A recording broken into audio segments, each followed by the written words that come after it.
All right, today we're going to crack open the playbook that shows how a single brand can feel completely local in hundreds of different countries, all at the same time. I mean, have you ever really stopped to think about it? How does a brand like Coca-Cola or IKEA manage to feel right at home in Tokyo and Mumbai and Stockholm?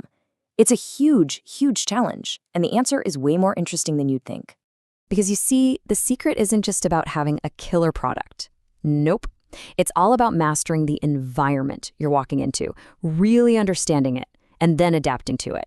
Let's break down exactly how that works. Okay, so to get a handle on this, marketers basically split the world into two big pieces: the stuff they can control inside their own company and all those powerful forces happening outside of it. So on one hand, you've got the internal environment. Think of this as everything inside the company walls. The culture, the money, the skills. It's what you bring to the game. But then there's the external environment, and that's the playing field itself. The local economy, the people, the culture. You don't control any of that. You just have to play on the field you're given. In this playing field, right, it's not random. It's shaped by 5 huge forces. First, you've got the economy, which tells you what people can actually afford. Then demographics tell you who your customers are, their age, their lifestyle. Geography affects how you physically reach them. Sociocultural factors, that's what people believe and value. And finally, the political and legal stuff, well, that sets the rules you absolutely have to follow. Yeah, these forces are not just some background noise. They are active players. They literally shape every single decision a marketing team makes. Let's look at how that chain reaction actually works. And this is where it all connects. The external environment forces a company to rethink everything. The product itself, how much it costs, how it gets to the store, and how you even tell people about it. Every single choice is a direct response. So let's make this real and see how it plays out with a couple of brands you definitely know. First up, let's talk about a brand that's pretty much the definition of global, right? Coca-Cola. Think about this.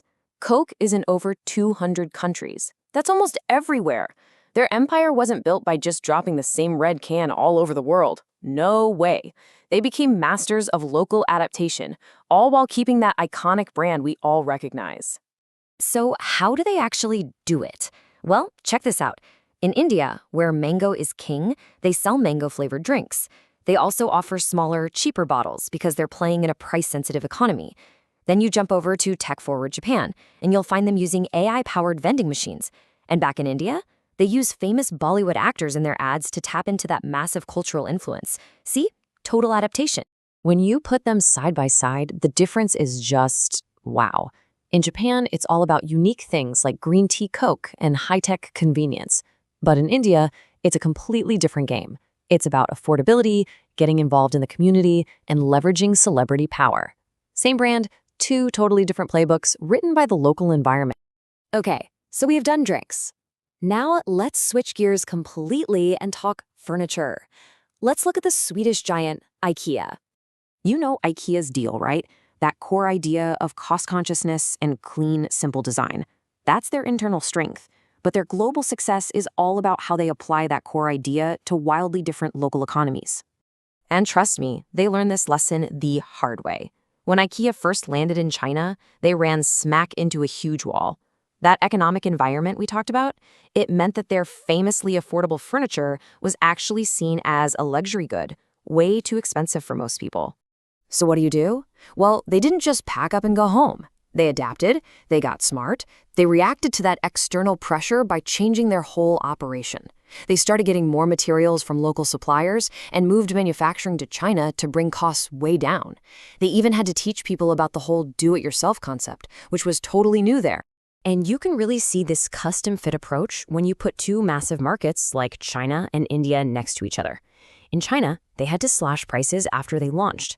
In India, learning their lesson, they launched with low prices from the get-go. For China's tiny apartments, they designed smaller furniture. For India, they made products specifically for local cooking styles. The bottom line is, they never ever just copy and paste their strategy. So after seeing how these absolute giants do it, what's the one big takeaway? What's the golden rule for winning the global game? You know, it really just boils down to this powerful combo of 3 things. You need the flexibility to change your plan, the cultural sensitivity to understand why you need to change, and the right local partners to actually make it happen on the ground. So if you were building your own global strategy, what's your checklist? It's pretty straightforward, really. First, know yourself. What are your strengths versus the playing field you're on? Second, you have to obsessively analyze those 5 big external forces. And third, be ready to adapt absolutely everything: your product, your price, how you sell it, and how you promote it. That's how you win. This playbook, this whole idea of adaptation, it's what made today's giants, no question. But it also makes you think, right? In a world that's getting more and more connected every single day, will simple adaptation still be enough? Or is the key for tomorrow's global brands going to be something else entirely?